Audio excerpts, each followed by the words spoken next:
and got a little bored. And, at that mastermind, Tom and the other folks helped me realize that that is too much of a time suck. And, we're slowly figuring out a way out of that. But now we're shifting into Airbnb and finding different properties to use in different ways.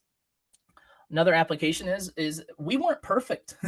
I say stay on course, stay on course, stay on course, but you're going to mess up. You're going to have things that come in the way. And honestly, what came in the way for us was belief. We had limiting beliefs that we could be successful with different types of deals.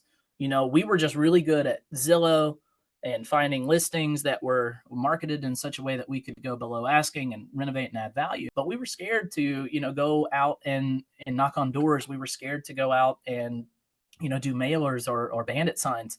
And so when the market stopped working the way we wanted it to, I started a handyman company.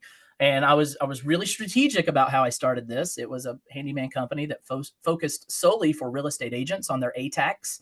So when an agent got an amendment to address concerns, they would call me and my company would take care of the ATAX.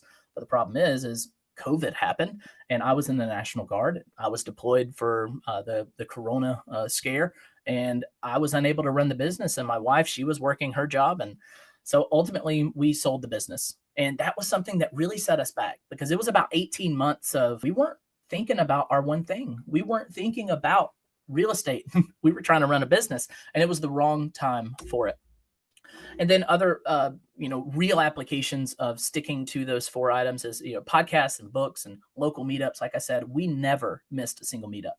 And I want to encourage you that if you're an introvert or if you're someone that is really busy, there's an old saying of, you make time for the things that you want to make time for. And if you want a different life, if you want Dream Island and you really want to get there, you will make time to get to these meetups.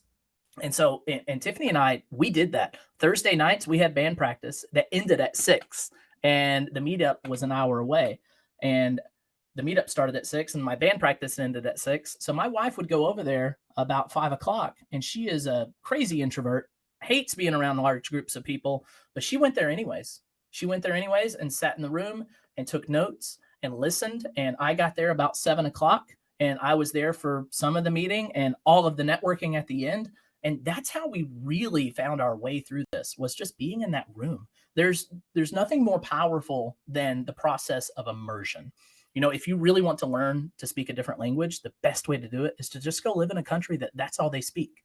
And that happens the same for real estate as well. You will learn the language. You will find success so long as you are immersed in that community. Then we started attending conferences and joining masterminds. Now, attending conferences is wonderful because you get to be in that room where it happens. But the mastermind is like a conference times 10, because you get into a smaller group of people where you are available to be vulnerable. And it's a place where you can truly share your struggles. But more importantly for me, it was a place where I could share success. And I have found so much difficulty in sharing success with where I came from, because where I came from was a dirt road and a single wide.